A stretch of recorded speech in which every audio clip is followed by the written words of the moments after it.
Téléspectateurs de News Live, bonjour et merci de nous recevoir chez vous. Aujourd'hui, l'émission Question se déporte sur le Front social. Nous avons comme invité de cette émission Fridolin Mvemesa, qui est le président de l'USAP. L'USAP qui est donc l'union des syndicats de l'administration publique, parapublique et privée. Monsieur le Président, bonjour. Bonjour madame. Merci d'avoir accepté notre invitation. C'est moi qui vous remercie de m'avoir invité. Très bien. Alors, nous allons commencer par une petite agression, Monsieur le Président. Vous avez souvent dit faire du syndicalisme responsable. Qu'est-ce à dire? Bien, ça veut dire que on fait confiance aux partenaires qui est en face de soi, parce que l'activité syndicale consiste à poser des problèmes et tout en proposant des solutions. Et le partenaire qui est en face de vous, avec qui vous discutez, est chargé d'apporter des réponses adaptées aux problèmes qu'on pose. Donc, avec lui, on doit interagir en toute responsabilité. Alors, nous allons parler, notre thème aujourd'hui, c'est la rentrée syndicale de l'USAP, qui a donc eu lieu le 29 septembre dernier. Alors, tout dernièrement, l'USAP a fait sa rentrée syndicale. En quelques mots, quel a été le thème sous lequel vous l'avez célébré? Bon, la rentrée syndicale de l'USAP cette année avait, se déroulé dans un contexte particulier. Parce que depuis le 30 août dernier, nous avons vécu des changements majeurs à la tête de notre État, avec ce coup d'État qu'on qualifie de coup de liberté qui est intervenu à la suite de la prise de pouvoir par les militaires. Donc nous avons demandé à nos militants d'adapter nos stratégies et nos actions en faisant face à la nouvelle donne sociopolitique qui a eu dans nos pays. Donc, et nous avons fixé 4 priorités au CTRI, qui est chargé de conduire la transition. Donc nous avons demandé au CTRI... Si vous voulez bien, Monsieur le Président, on va revenir tout à l'heure sur ces 4 points, si vous voulez bien. Oui, d'accord. Donc je disais que c'est un contexte particulier. Donc nous avons demandé à nos membres de se réinventer et s'adapter au contexte en réinventant nos stratégies pour mieux les adapter au contexte sociopolitique de l'heure. Donc voilà un peu ce qui était, de quoi il était question. D'accord. Dans votre discours d'ouverture, Monsieur le Président de l'USAP, vous avez parlé d'un coup de liberté. D'ailleurs, tout à l'heure, vous l'avez répété. Donc, c'était le 30 août 2023 avec la mise sur pied du CTRI, qui est le comité de transition de la restauration des institutions. Que vouliez-vous dire par coup de liberté? Bien, alors vous êtes d'accord avec nous que les Gabonais avaient soif de la liberté. Parce que notamment les travailleurs, les travailleurs se sentaient un peu prisonniers, vu que leurs problèmes ne trouvaient pas de solution, malgré la bonne foi manifestée par les leaders syndicaux, qui étaient toujours prompts aux négociations et aux pourparlers. Mais en face, le gouvernement ne se précipitait pas à apporter des réponses adaptées aux problèmes posés par les travailleurs en général. Donc lorsque cet événement est arrivé, il y a eu un enthousiasme total parce qu'on s'est senti libéré, on s'est senti délivré de cet emprisonnement qui ne disait pas son nom. Donc c'est pourquoi nous avons qualifié de ce coup de liberté, parce que les militaires nous ont libérés, parce qu'on ne voulait plus connaître ce que nous avons connu en 2016 avec des destructions ayant conduit à des pertes de vies humaines. D'accord. Alors, votre rentrée syndicale, vous l'avez faite le 29. Le coup de libération a eu lieu le 30. On va dire, vous célébrez votre anniversaire, si on pouvait parler d'année. Mais un mois, vos 30 jours, au même moment, si je puis le dire. Quels sont vos espoirs, vos attentes pour l'avenir en tant qu'organisation syndicale engagée, bien entendu, après avoir observé les 30 premiers jours? Alors, après avoir observé les 30 premiers jours du CTRI, avec à leur tête le général Ouli Nguema, nous pensons que nous pouvons faire confiance au CTRI, qui est un programme, qui a une ambition, l'ambition étant de permettre aux populations gabonaises de se réapproprier leur pays en privilégiant l'identité nationale, comme il a dit. Donc nous pensons que ce n'est pas le moment de leur poser des problèmes, même si les problèmes, ils les connaissent parce que tout le monde était là, personne ne vient de l'extérieur. Et nous leur demandons simplement de tout faire pour que, un temps soit peu, les problèmes urgents puissent être réglés pour le bien des populations gabonaises et des travailleurs en particulier. Vous parlez justement des problèmes urgents. Vous avez demandé justement au gouvernement de la transition d'investir dans le bien-être social. Alors que voulez-vous dire de manière concrète et quels sont les secteurs urgents? Alors les secteurs urgents, nous les connaissons tous. C'est la santé, l'éducation, le logement, l'emploi. Nous voulons que le CTR soit courageux en décidant, par exemple, de retoiletter le code du travail afin de déterminer les quotas d'emploi de travailleurs étrangers qui doivent travailler dans les entreprises. Donc, et également permettre à ce que les entreprises puissent respecter le revenu minimum mensuel qui est imposé par l'État, mais que les sociétés multinationales n'appliquent pas. Alors, tantôt, Monsieur le Président Fridolin Vemessa, vous parliez de 4 points sur lesquels vous avez voulu communiquer. Est-ce que ce que vous venez de citer là rentre dans le cadre? Oui, il y a la réaction des institutions. Nous demandons au CTRI de respecter leur engagement parce qu'ils ont dit qu'ils viennent pour la transition et nous voulons que cette transition soit la plus brève possible. Que ça soit, quand vous dites bref, Monsieur le Président, bon, on peut dire 2 ans, 3 ans maximum. Et, ça suffira pour toiletter oui, nous pensons que le CTRI qui est venu pour restituer les institutions puisse le faire avec toutes les forces. Vive la nation. Et je crois que 2 à 3 ans, c'est une période raisonnable. Donc, à moins qu'on veut s'éterniser au pouvoir. Donc, je crois que ce n'est pas leur intention. Leur intention est de permettre à ce que les Gabonais eux-mêmes, les politiques, puissent diriger le pays dans un contexte approprié et favorable pour tous. Bon, le deuxième point, c'était effectivement les droits syndicaux. Nous demandons à ce que le CTR puisse respecter les droits syndicaux, permettre à ce que les travailleurs ne puissent plus être maltraités dans les sociétés.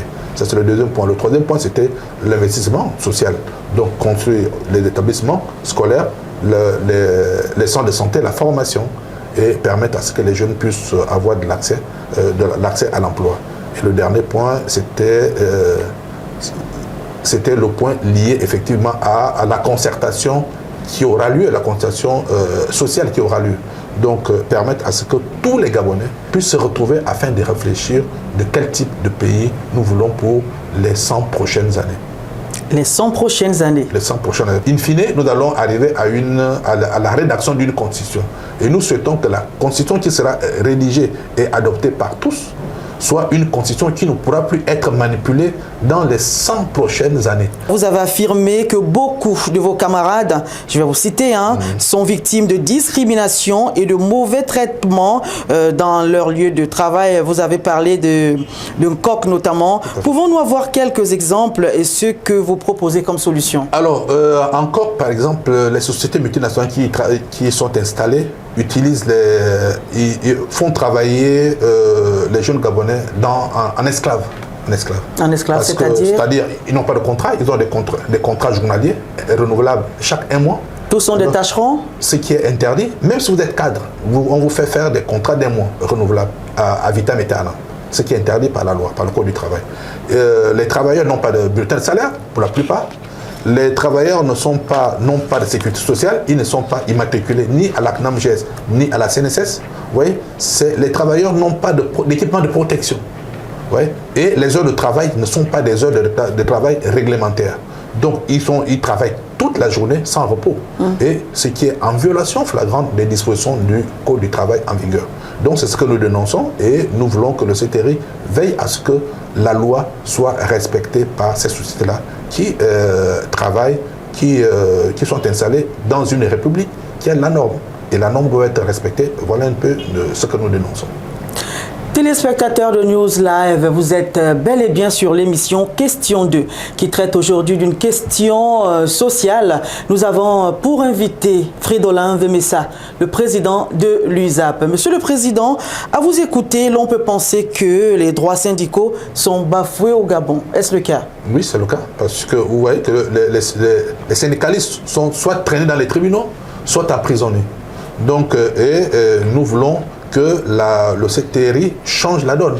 Parce que le syndicalisme n'est pas un ennemi, c'est une aide à la décision. Parce que le syndicalisme a pour vocation de défendre les intérêts des travailleurs et de proposer des améliorations pour améliorer le cadre de travail et les conditions de travail des salariés. Donc voilà un peu notre rôle. Notre rôle également, c'est de critiquer lorsque les choses sont mal faites au niveau des droits de l'homme, au niveau de la démocratie. C'est le rôle qui nous est dévolu. Donc nous ne sommes pas là pour espérer accéder au pouvoir. Ce n'est pas notre rôle. Notre rôle, c'est de se limiter effectivement au niveau du social et on s'en tient à cela. Est-ce que l'USAP a fait des propositions? Est-ce que l'USAP pense à faire des propositions à soumettre le moment venu au CTRI? Tout à fait. L'USAP va participer de manière efficace et pertinente au dialogue inclusif qui sera annoncé par le Premier ministre Nsima. Nous l'avons dit. L'USAP ne peut pas être observateur. Nous devons être participants, nous devons être partie prenante afin que nos propositions puissent être prises en compte pour le bien des travailleurs gabonais en général.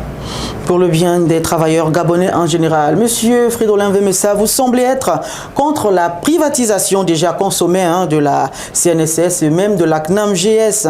Qu'est-ce qui vous choque le plus? Elle n'est pas consommée encore parce que, vous savez, on ne doit pas enfoncer les portes ouvertes. Nous pensons que la FEG enfonce les portes ouvertes parce que la loi est claire. La loi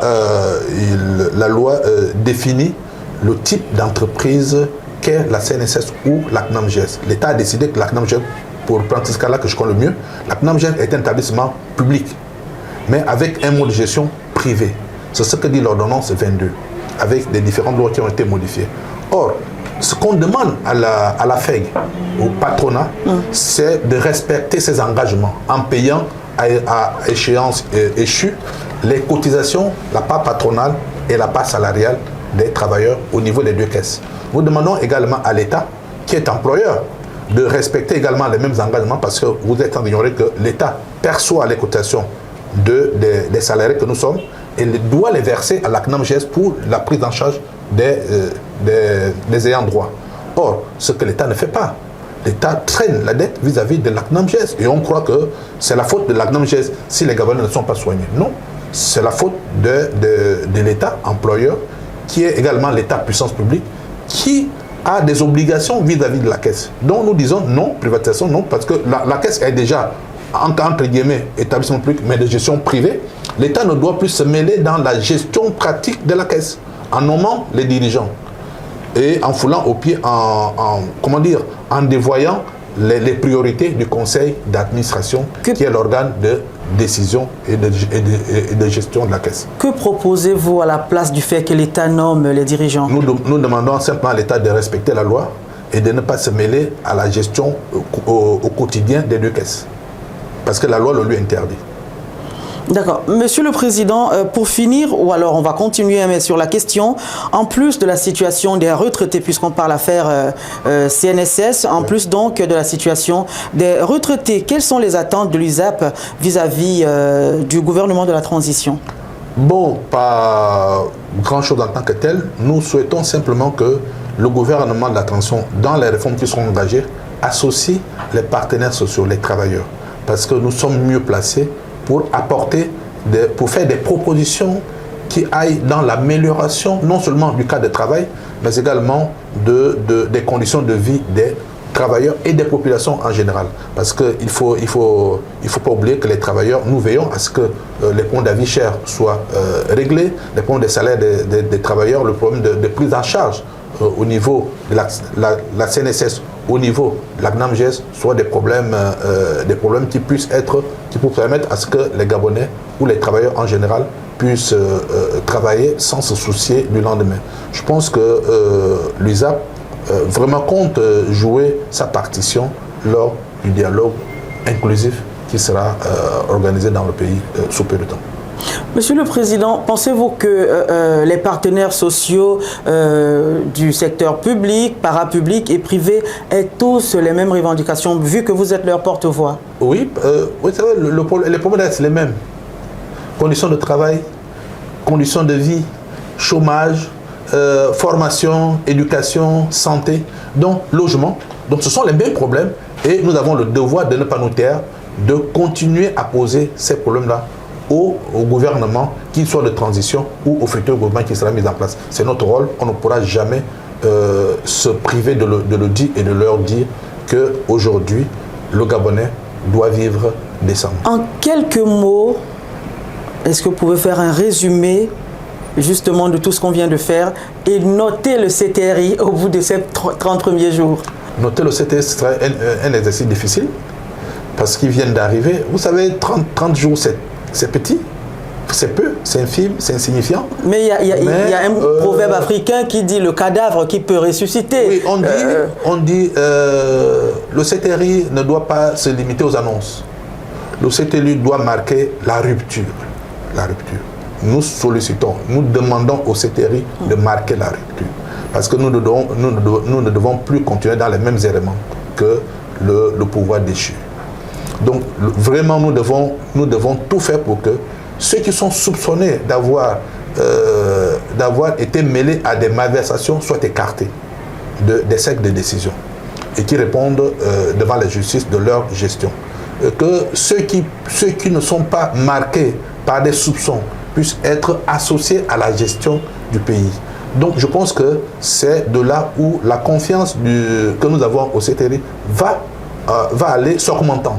Maintenant, s'ils changent de paradigme en voulant ramener les mêmes, je crois que leur code de propriété va chuter et ils risquent d'avoir de par devers eux la réaction des populations qui ne seront plus contentes d'avoir que le CTRI ait pris le pouvoir comment dire,